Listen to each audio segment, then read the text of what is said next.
So how did I get here? Well, first of all, I want to thank Tina.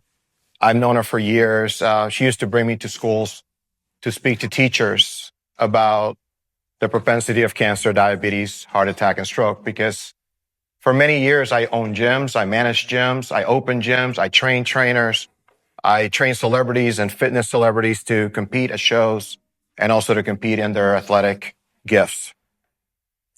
But then here comes a challenge that I wasn't looking at, that I never really expected. That's the word cancer. I think all of us by now in 2025 have experienced ourselves or someone that has been affected.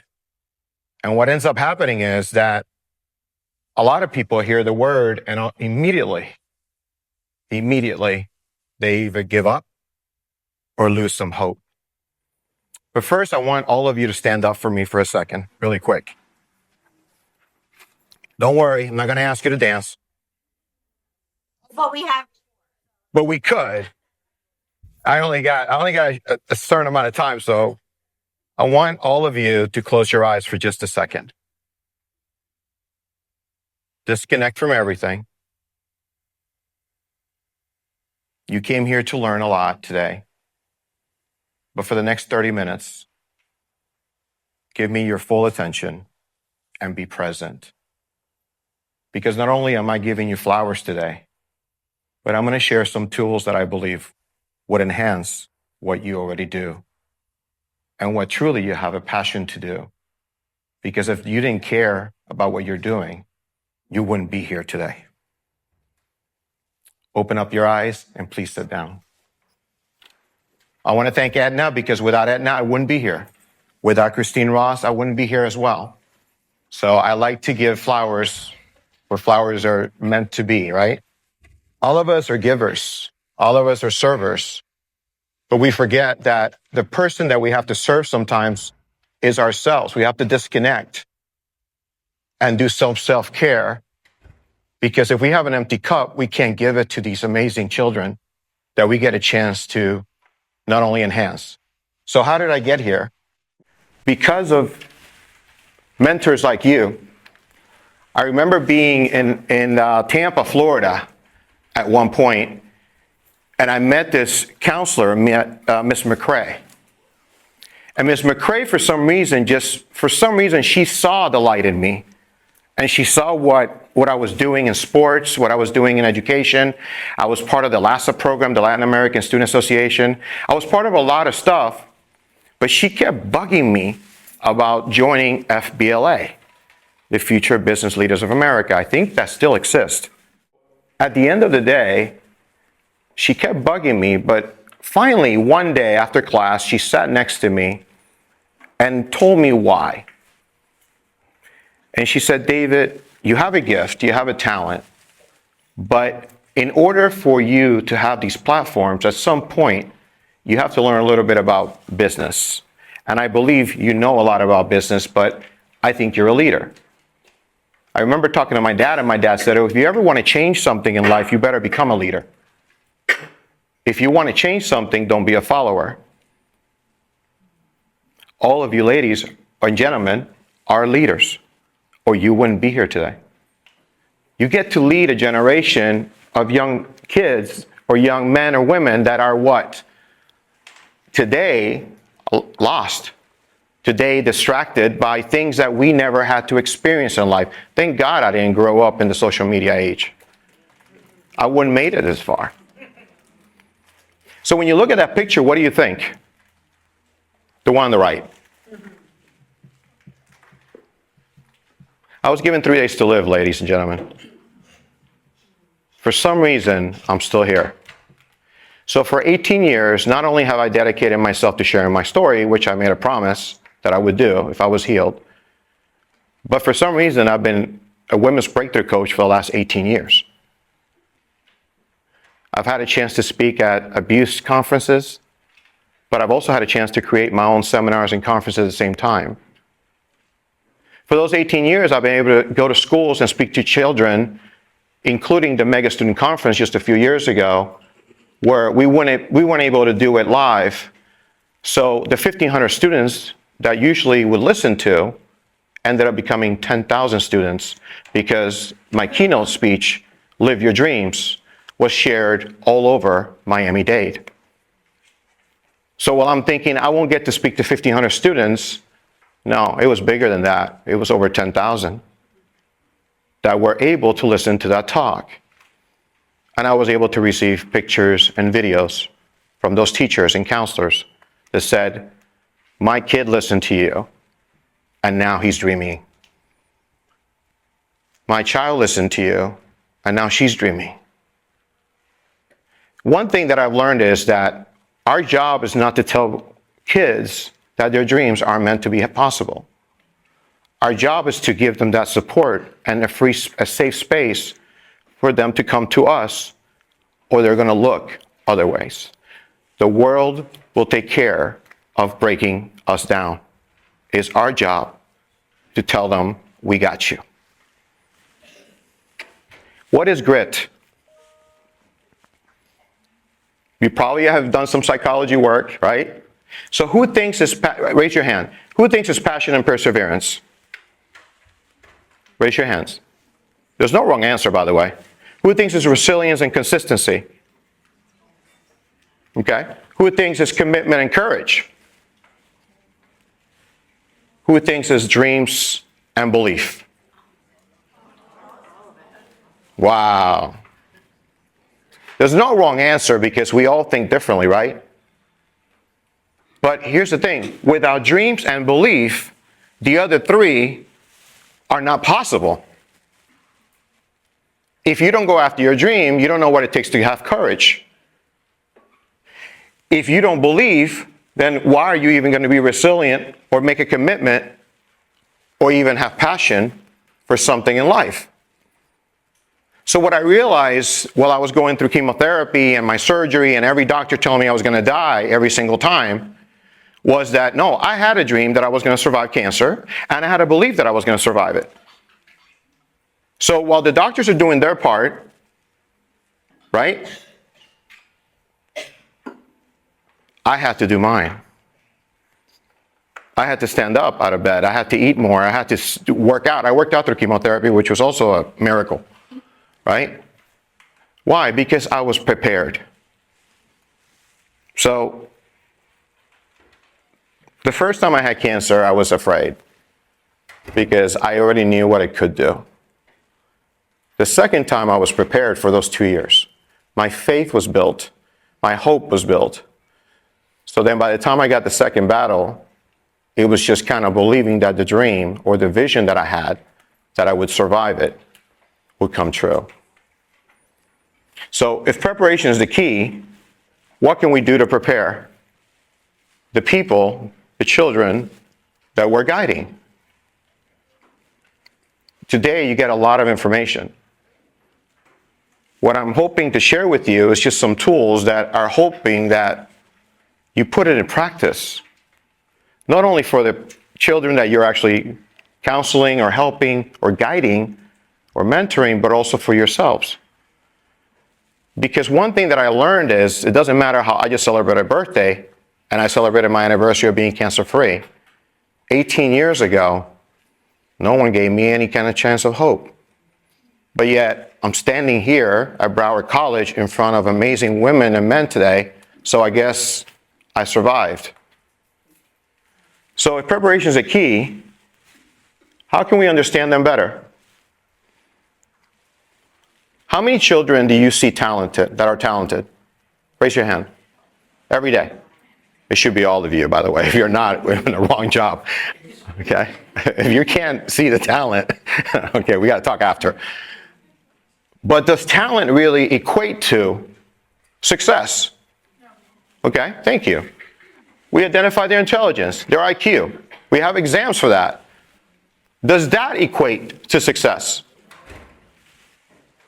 Do we identify their abilities? You probably have a lot of stuff that you teach them and you tell them, here's your homework, and by the way, I need you to fill this out, and right? Now we have not IQ, but we have emotional intelligence now, which for some reason, finally people are getting it. Before you move every morning, what happens first? Before you move, your alarm. Okay, forget that part. I'm sorry. I didn't even think about that one. Okay. But before you move, you have to think, right? Well, psychology will tell you that the thought's already in there. It's just that you're thinking, you're so used to it. So by that time, your body just moves automatically because you already know that you have to do something. Especially if you have a to-do list or if you have something that you actually follow every day, right?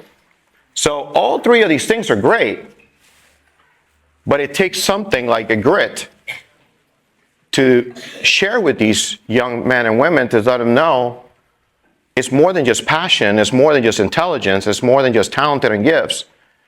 What are you willing to what? How do I fill in the blank here? What are you willing to do? Give me another word. Sacrifice, that's the word I was looking for. What are you willing to sacrifice? How many people have had an actual injury? Ankle, broken bone, something, right? And there's a rehab process, right, that takes place. In that rehab process, we do the minute thing, something so small, and we celebrate it. Do you? Right? Then when you're able to move your ankle better or your hand better or something like that, you celebrate even more. Because now you see what? Progress. So that's how we have to treat and prepare these young minds. We have to see the progress in them, but here's the thing. They don't acknowledge it unless you do. Because sometimes they don't have that home life, that environment, that atmosphere that is supportive to them. So guess who's next? You. You are the next line of defense for those young minds to not have to go through any more trauma or stress throughout their lives. You are the one that can tell them, let's go. I got you. Yeah, you failed. That's okay. Let's figure out how to learn. I remember going from high school to college, and I never really studied. So I guess I was a little bit intelligent. But when I got to college, different ball game. It's like going from college to the pros. All of a sudden, I had to realize that I needed to figure out how to study. I'm a visual and audio person. You give me a book, I get bored. You give me a video, I love it. You give me a music or a speech, and I can nail it. But you give me a book, and if I'm not interested, it's going nowhere. That's why audiobooks are phenomenal. I recommend them, by the way. So there's three lenses that I had to look at life a little bit different. So perfection, ideal, and logic. Does perfection exist? No? No? No? Okay, who likes sports? Raise your hand. Come on, the WNBA is awesome. Who likes sports? Okay, so whatever sport it is, right? Have you ever said that was the perfect game? Well, see that you got. See, you went there now. That's not nice. You know, I'm a Cowboys fan too. Don't go there. Don't go there. I lived in Texas. Well, I was there when they were 1-15, by the way. They won the Super Bowl after I left. But here's the funny thing is that we say something is perfect. We say the perfect game. We say the perfect relationship, ladies. We say the perfect whatever it is. So if we say it, does it exist? Where? So we agree. It exists. So perfection exists. But for a child, how do I teach perfection? If they never are able to actually achieve it, but what does perfection do for us as grown-ups? When we are able to go back in time and look at everything we've achieved, what did perfection do? Motivate. What else? Raise the bar. That's perfect. So yeah, I know you guys are geniuses.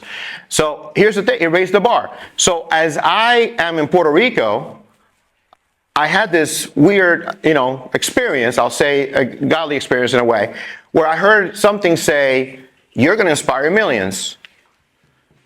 And of course, I went to my mother. My mom said, sure, honey, whatever.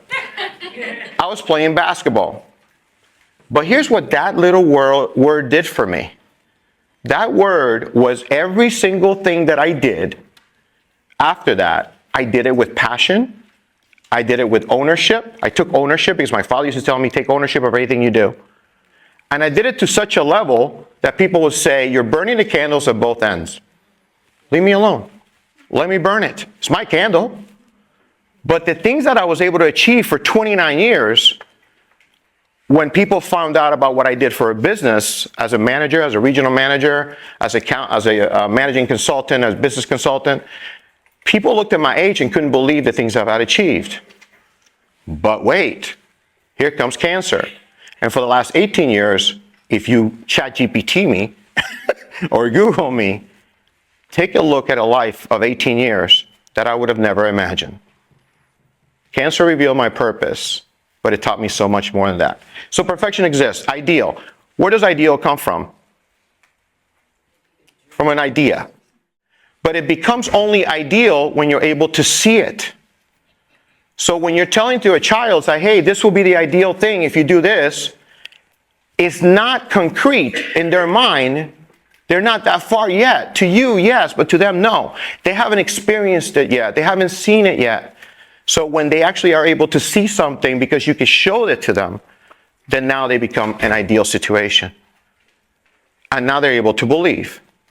And finally, logic. What are the two legs of logic? Two things that make up logic. Huh? Reason. What else? I'm looking for two specific things. There's no wrong answer, ladies or gentlemen. Structure. What else? Understanding. Where does the understanding come from? I would say the reason or knowledge. Knowledge. Why are we here? We're teaching, right? Right? In some way, we're all teaching. So the knowledge is the one leg of logic. What is the other leg? I said the word already actually today. What do you have to go through to think that something is logical? Experience. Man, all of you are amazing. Thank you. This would take like 20 minutes and somewhere else. Experience. When I do a life coaching session and I listen to these women, I tell them that this whole thing would have taken 20 minutes. Experience and knowledge is the two things that make it logical. So if you're thinking logical about whatever you're doing, your mind is saying, okay, we've had experiences that we can do this, and we have the education level that we can. But here's the thing, logic is only up to what? Up to your own experience and your own knowledge. So who's studying their master's? Who's studying their PhD here? Who's having a higher education? All of you are usually, don't you do continuing education every year? Okay, so all of you are getting what? Your bar is raising. So perfection exists in your mind. And as long as you can tell it to yourself and visualize it, then logic now becomes real. But logic is always what? Challenged. Every single day you're challenged in your own logic when you have to do something that takes faith or belief to be out of your own mind. So I had to have faith and belief to believe that I was going to survive a death sentence, covered with 4 or 5 cancers at the same time. You couldn't see one organ, but yet I was telling the doctors, hey, you're the instrument. I'm going to be healed because I'm going to tell my story. So today I'm going to teach you just a couple little things that you probably already know, but hopefully maybe the way I say it is differently and it hits home. Okay? Cognitive behavior therapy principles. Who has ever read that? All of you probably should have. I'm speaking to a room that all of you should know everything I'm saying. Thoughts influence feelings and behavior. Behavior reinforces thoughts. Structure and goal-oriented. And it focuses on the present. These are just the basic things that we study in a book. So what does that mean? Again, if your mind is the first thing that happens before you do anything, Why are we not paying more attention to our thoughts? Okay? Is there something that you have done that was a miracle to any of you?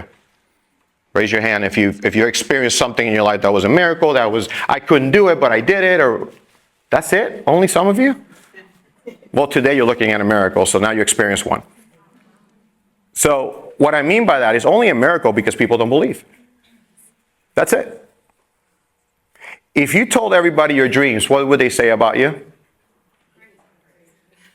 That is a universal answer. Why do they say they're crazy?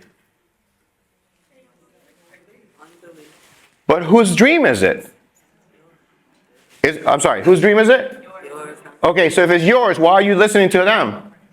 They never dreamt it. Perfection exists in your mind, not in theirs. So whatever you think is perfect, they don't think is perfect. Your logic grows with your experiences and your knowledge. They don't have the knowledge and experience that you have.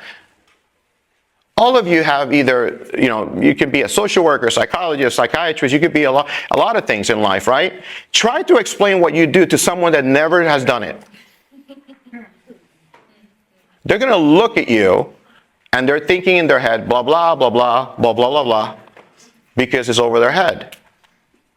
But to you, it's your own life, it's your own logic, it's your perfection, okay?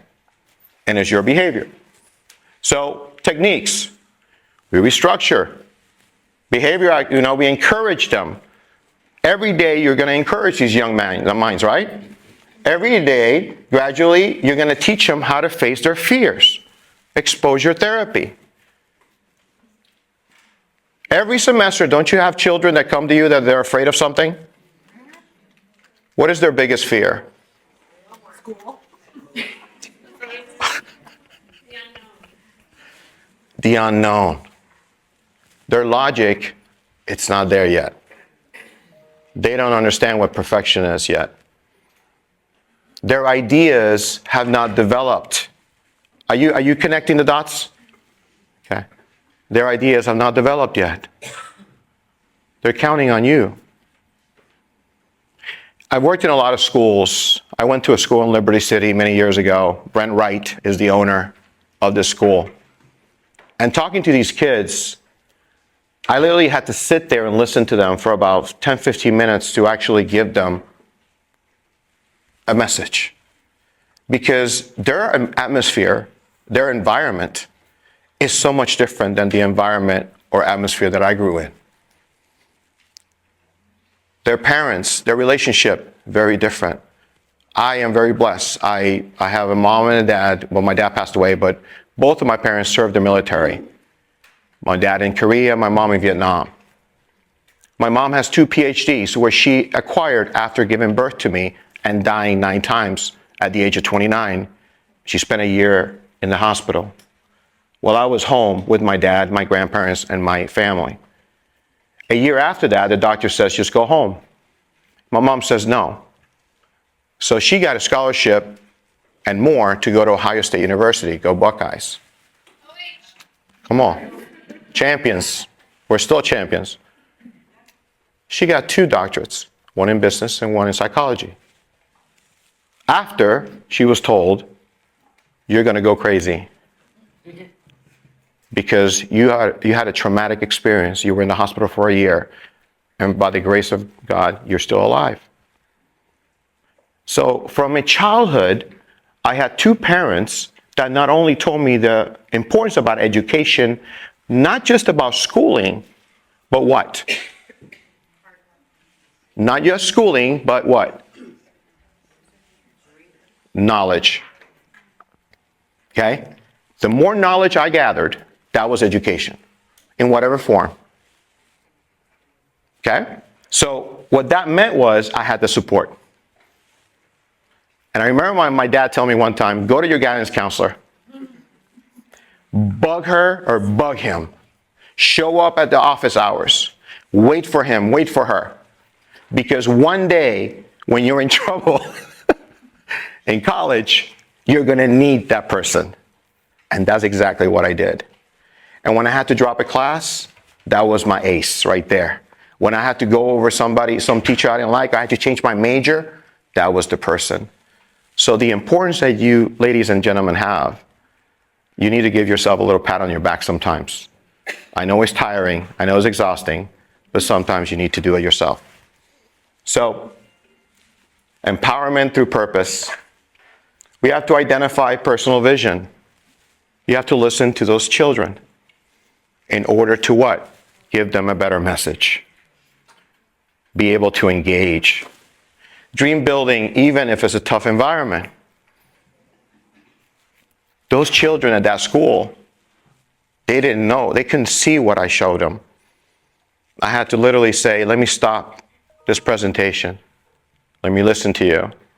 So I can kind of give you a dream that is at least possible. Why? Because what does that do? If you're able to achieve something, what does that give you? Almost there. What was the other? Hope. Hope is the first thing or the last thing that either you lose or you gain. And if you lose it, you try to have to find it somewhere.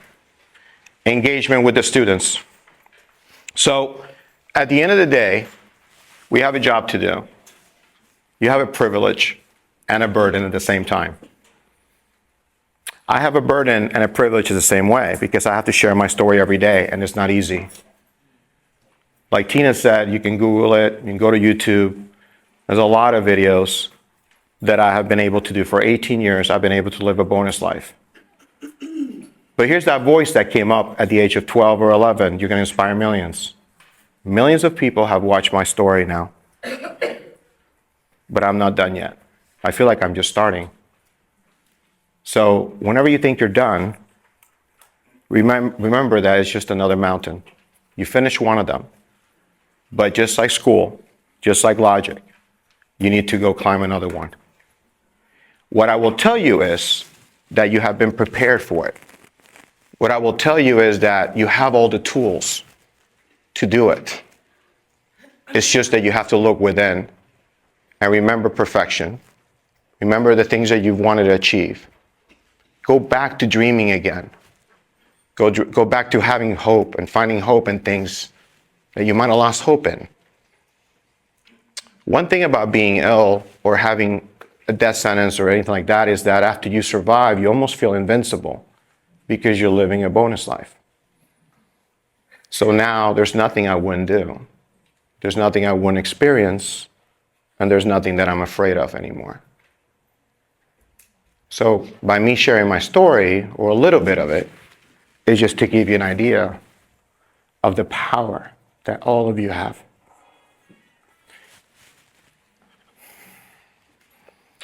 I'm thinking of a child that I got to meet in a TED Talk. His name is Christopher. And he was about 10 or 12 years old. And he listened to the talk, and all these kids went up to me and said, David, I'm dreaming of being a ballerina. I'm dreaming of being this. I'm dreaming of being that. And I'm thinking of this kid, Christopher, who gave me the biggest hug, who was very shy. That kid today has been on Amazon Prime as an actor. He's been on runways as a model. And he is an activist in Tallahassee. And he's in the Mars Rovers program. And his mom calls me all the time and says, you know, you're his hero. One talk, one TED Talk, one message. Live your dreams. Don't dream your life. That child, his whole life for the last 8, he just texted me. He said, David, I can't wait to catch up with you. What I'm saying is, every single day, 35, 50, 100 students that count on you. But always take it one student at a time. Because you change that one life, and you don't know what that life can change in the future. You might not get your roses every day, but today I just want to say thank you to you. Because you get a chance to change those kids' lives. God bless you.